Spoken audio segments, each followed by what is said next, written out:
Kawadoke weche motenore kod dhi e piny mar Ethiopia ne yiero ma chieng' ngeso. Spika mar od bura Moses Wetangula yango ni jod bura maromo 40 osendiko ne mar nyise dwaro margi madhi e piny Ethiopia jumani mar chung' kod jalar kom riwruok pinje Afrika mano Raila Amolo Odinga e yiero ma chieng' ngeso. Wach makamano osir lwedo kod jaleg kweth jod bura mathoth Silvanus Osoro, jod bura madagoreti North Beatrice Elachi kod nyawadgi Mabutere Tindi Mwale. Kata kamano od bura dhi chung'ne mana jod bura adek kende, kinde ma jod bura moko to dhi tiyo gi ofuko margi e wuoth makama. Elachi kod Mwale wacho ni gidhi Addis Ababa mar chung' kod Raila ka bende ginyiso ni Raila dhi duogo pacho ka gi bendera ma AU.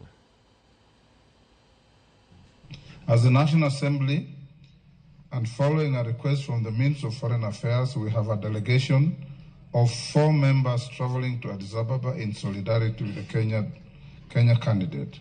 The members are led by the chairperson of the Departmental Committee on Defense, Intelligence and Foreign Relations, the Honorable Nelson Koech, CDS MP, the Honorable Haikam Miziki, CBS MP, the chairperson, Diaspora Affairs and Migrant Workers Committee, the Honorable Major Retired Abdullahi Bashir Sheikh, MP, Vice Chairperson, Departmental Committee on Defense, Intelligence and Foreign Relations, the Honorable Millie Odhiambo, CBS MP, the Minority Party Whip, who joins the team in her capacity as a member of the Departmental Committee on Defense, Intelligence and Foreign Relations.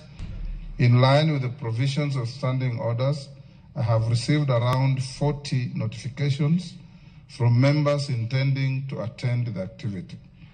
For clarity, these members will be traveling in their private capacities as citizens and leaders and therefore will be self-sponsored. Addis mimi naenda asubuhi kwa mapenzi ya Mungu. Na yangu ni kumwombea baba kabisa. Kwa roho yangu namwambia Mungu kwa mapenzi yake. Maana ni mapenzi ya Mungu. Mwishowe ni mapenzi ya Mungu. Neema ya Mungu imsimamie. Neema ya Mungu isimamie wale viongozi marais wanapiga kura ili na yeye baba aende Addis Ababa akuwe chairman wetu wa AUC.